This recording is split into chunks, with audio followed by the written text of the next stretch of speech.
আসসালামু আলাইকুম। বাংলা সংবাদে সবাইকে স্বাগত জানাচ্ছি। আমি চিন্তিয়া হক। শুরুতেই সংবাদ শিরোনাম।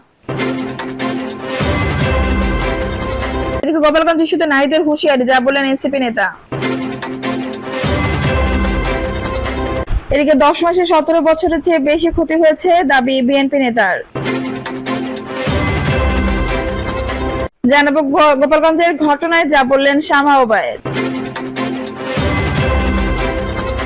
জানিয়ে দিব গণতান্ত্রিক প্রক্রিয়াকে নস্যাৎ করতে এনসিপির সমাবেশে হামলা, বলছে বিএনপি।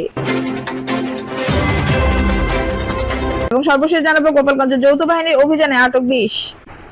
দর্শক শুনছিলেন সংবাদ শিরোনাম, এখন বিস্তারিত। গোপালগঞ্জ ইস্যুতে নাহিদের হুঁশিয়ারি, যা বলেন এনসিপি নেতা। গোপালগঞ্জের ঘটনায় 4 জনের মৃত্যুর খবর পেয়েছে উল্লেখ করে এর দায় গোয়েন্দা সংস্থা ও প্রশাসনের উপরই পড়ে বলে মন্তব্য করেছেন জাতীয় নাগরিক পার্টির আহ্বায়ক নাহিদ ইসলাম।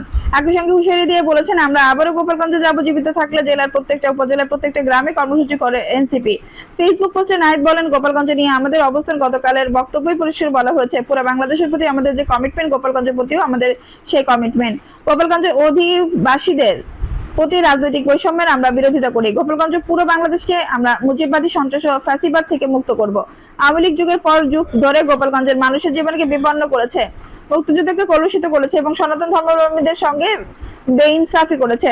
আমরা বলেছি আমরা এই পরিস্থিতির পরিবর্তন ঘটাবো। তিনি আরো লেখেন, আমরা যুদ্ধদের আহ্বান নিয়ে যায়নি, আমাদের পূর্ব ঘোষিত শান্তিপূর্ণ কর্মসূচি ছিল। মুজিববাদী সন্ত্রাসীরা পরিকল্পিতভাবে হত্যার উদ্দেশ্যে সশস্ত্র হামলা চালায় আমাদের উপর, যে রকমটা জুলাই গণঅভ্যুত্থানে হয়েছিল। আওয়ামী লীগ সবসময় একটা গৃহযুদ্ধ পরিস্থিতি তৈরি করতে চায়। গণঅভ্যুত্থানে আওয়ামী লীগের এত হত্যাযজ্ঞের পরে 5 আগস্টের পরে অনেক রিফাইন্ড আওয়ামী লীগ আনতে চেয়েছিল। তাদের মনে রাখা উচিত, আওয়ামী লীগ কোনো রাজনৈতিক দল নয়, আর এটা একটা সন্ত্রাসবাদী সংগঠন। 5 আগস্টের পরে আমরা বহুবার বলেছি, আমরা আইনি ও বিচারিক প্রক্রিয়া জুলাই গণহত্যার বিচার চাই, কিন্তু ছাত্রলীগ ও আওয়ামী লীগের লোকেদের ব্যাপক হারে গ্রেপ্তার করা হয়নি। গ্রেপ্তার হলেও কোর্ট থেকে জামিন নিচ্ছে, থানা থেকে পালিয়ে যাচ্ছে। প্রশাসনের বিভিন্ন স্তরে ফ্যাসিবাদের দোসর এবং দুর্নীতিবাজ কর্মকর্তা ঘাপটি মেরে আছে, যাদের টাকা দিয়ে কিনে ফেলা হয় বলে মন্তব্য করেছেন নাহিদ ইসলাম। তিনি বলেন, নিষিদ্ধ সংগঠন ছাত্রলীগের পুরো বাংলাদেশের বিভিন্ন জায়গায় নেতাকর্মীদের গতকাল গোপালগঞ্জে ছিল। প্রশাসন ও নিরাপত্তা বাহিনী যেভাবে ইনস্ট্রাকশন দিয়েছে, সকলের নাশকতার পরেও সিকিউরিটি ক্লিয়ারেন্স পরেই আমরা গোপালগঞ্জে প্রবেশ করেছি। পদযাত্রা করিনি, পথসভা করেছি শুধু। গোপালগঞ্জের বিভিন্ন উপজেলা থেকে আমাদের লোকজনকে আসতে দেওয়া হয়নি, বিভিন্ন জায়গায় বাস আটকে দেওয়া হয়েছে। এরপরও আমরা শান্তিপূর্ণভাবে যথাযথভাবে পথসভা শেষ করেছি। যাওয়ার পথে সশস্ত্র আক্রমণ চালিয়েছে আওয়ামী লীগ সন্ত্রাসীরা। নিরাপত্তা বাহিনী যেভাবে ইনস্ট্রাকশন দিয়েছে, আমরা সেভাবে সেখান থেকে বের হয়েছি। 4 জনের মৃত্যুর খবরে নাহিদ বলেন, আমরা 4 জনের মৃত্যুর কথা শুনেছি। কোন বিচার বহির্ভূত হত্যাকাণ্ডকে আমরা সমর্থন করি না, প্রত্যাশা করি না। সন্ত্রাসীদের বিচারিক প্রক্রিয়া ব্যবস্থা নিতে হবে। তিনি আরো বলেন, প্রশাসন ও গোয়েন্দা সংস্থা যদি ঠিক সময়ে সঠিক পদক্ষেপ নিত, তাহলে এই পরিস্থিতি তৈরি হতো না। এ দায়ভার সরকার ও প্রশাসনকে নিতে হবে। আমরা পুরো ঘটনার সুষ্ঠু তদন্ত, সন্ত্রাসীদের বিচার দাবি করছি। সুনির্দিষ্ট তথ্যের ভিত্তিতে সন্ত্রাসীদের গ্রেপ্তার করতে হবে। শুধু গোপালগঞ্জ নয়, সারা দেশেই গ্রেপ্তার অভিযান চালাতে হবে। এনসিপির আহ্বায়ক আরো বলেন, কমিটমেন্ট করেছিলাম আমরা গোপালগঞ্জে যাব, আমরা গেছি এবং শহীদদের রক্তের শপথ নিয়ে ঘোষণা করেছি যে মুজিববাদ গোপালগঞ্জ বাংলাদেশের মাটিতে দাঁড়াতে দেব না। আমরা আবারও গোপালগঞ্জে যাব, আমরা জীবিত থাকলে গোপালগঞ্জের প্রতিটা উপজেলার প্রত্যেক গ্রামে কর্মসূচি করব। গোপালগঞ্জের প্রতিটা ঘরে ঘরে জুলাই গণ অভ্যুত্থান পতাকা উঠবে। গোপালগঞ্জ মুজিববাদদের হবে না, বাংলাদেশ পন্থীদের হবে। তিনি বলেন, শহীদ বাবু মোল্লার গোপালগঞ্জ, শহীদ রনিজ বিশ্বাসের গোপালগঞ্জকে আমরা পুনরুদ্ধার করব। মকসুদপুরে কোটালি পাড়ায় আমাদের শহীদদের কবর রয়েছে, এই মাটির মুজিববাদীদের হাতে হতে দেব না। বাংলাদেশের 1 ইঞ্চি মাটিও মুজিববাদীদের হবে না ইনশাআল্লাহ। যারা গতকালকের হামলার প্রতিবাদ জানিয়েছেন, রাস্তায় নেমেছেন, তাদের প্রতি কৃতজ্ঞতা। ফরিদপুরে পদযাত্রায় দেখা হবে যোগ করে তিনি এদিকে কেন্দ্রীয় কর্মসূচির অংশ হিসেবে বৃহস্পতিবার 17 জুলাই ফরিদপুরে জাতীয় নাগরিক পার্টি এনসিপি পথসভা শুরু হয়েছে। মঞ্চে স্থানীয় নেতাকর্মীরা বক্তব্য দিচ্ছেন, বিভিন্ন উপজেলা থেকে কর্মী সমর্থকরা এখনো আসছেন।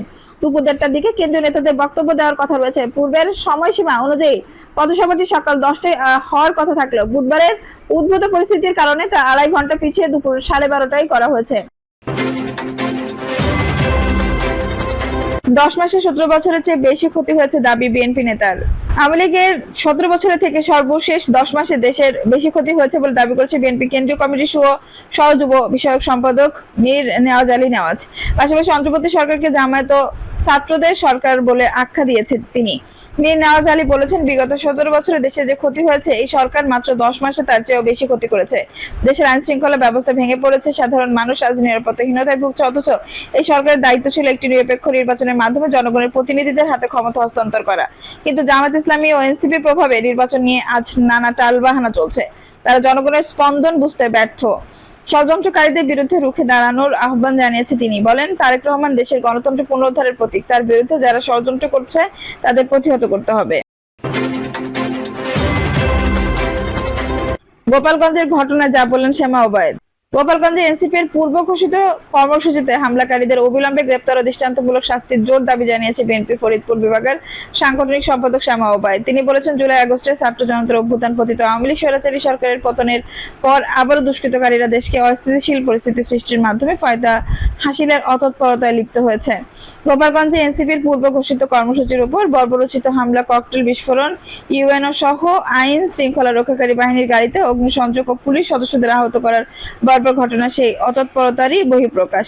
বিএনপিতে গোপালগঞ্জে এনসিপির পূর্ব ঘোষিত কর্মসূচিতে হামলাকারীদের অবিলম্বে গ্রেপ্তার ও দৃষ্টান্তমূলক শাস্তির জোর দাবি জানানোর পাশাপাশি তিনি গোপালগঞ্জে আওয়ামী লীগ সন্ত্রাসীদের হামলায় আহত পুলিশ সদস্যদের সুস্থতা কামনা করেন। বিএনপি সহ দপ্তর সম্পাদক অ্যাডভোকেট তাইফুল ইসলাম টিপু স্বাক্ষরিত এই সংক্রান্ত বিবৃতি বিএনপির মিডিয়া সেলের ফেসবুক পেজে প্রকাশ করা হয়েছে। গণতান্ত্রিক প্রক্রিয়াকে নিষেধ করতে এনসিপির সমাবেশে হামলা, বলছে বিএনপি। সাবেক প্রধানমন্ত্রী শেখ হাসিনার সমর্থকরা পরিকল্পিতভাবে গণতান্ত্রিক প্রক্রিয়াকে নিষেধ করার জন্য ফ্যাসিবাদ বিরোধী আন্দোলনে উল্লেখযোগ্য ভূমিকা পালনকারী জাতীয় নাগরিক পার্টি সমাবেশে আক্রমণের ঘটনা ঘটিয়েছে বলে জানিয়েছে বিএনপি।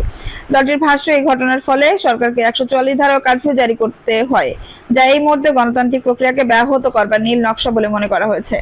বৈঠকে 16 জুলাই গোপালগঞ্জে এনসিপির সভায় আওয়ামী লীগ দুর্বৃত্ত ও সমর্থকদের হামলায় 4 জন নিহত হওয়ার গভীর নিন্দা ও ক্ষোভ প্রকাশ করা হয়।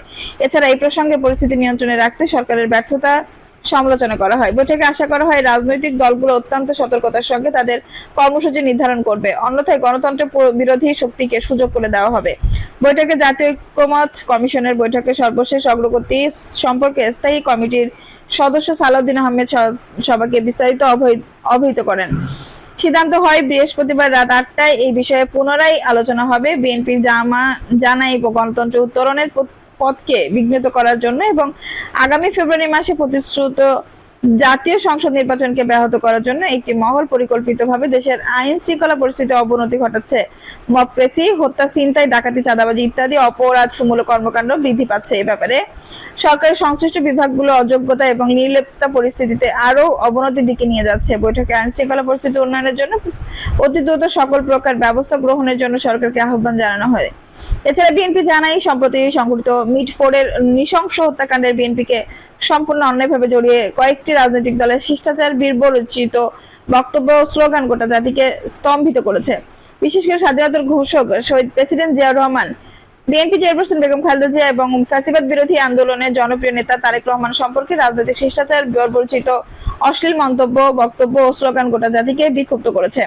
বৈঠকে বলা হয়, এই ধরনের কর্মকাণ্ড শুধুমাত্র রাজনৈতিক পরিবেশকে বিনষ্ট করবে না, গণতন্ত্রের উত্তরণের পথকে এবং জাতীয় সংসদ নির্বাচনের প্রক্রিয়াকে ব্যাহত করবে। বৈঠকে আশা করে সকল রাজনৈতিক দল পারস্পরিক মর্যাদা ও সৌহার্দ্যের বিষয়টিকে প্রাধান্য দিয়ে এই ধরনের অরাজনৈতিক কর্মকাণ্ড থেকে বিরত থাকবে। সেই সঙ্গে মিটফোর্ড সহ দেশের বিভিন্ন স্থানে সংঘটিত হত্যাকাণ্ডের তীব্র নিন্দা ও ক্ষোভ জানায় এবং অবিলম্বে অপরাধীদের গ্রেপ্তার করে আইনের আওতায় আনার জন্য সরকারের প্রতি আহ্বান জানায়। দর্শক, এই ছিল এখনকার সর্বশেষ সংবাদ। নিশ্চয়ই ভালো লাগলো, অবশ্যই একটু লাইক দিন, কমেন্টে আপনার মূল্যবান মতামত জানান। সবসময় আমাদের পাশে থাকতে সাবস্ক্রাইব করে বেল বাটনটি অন করে রাখুন। ধন্যবাদ।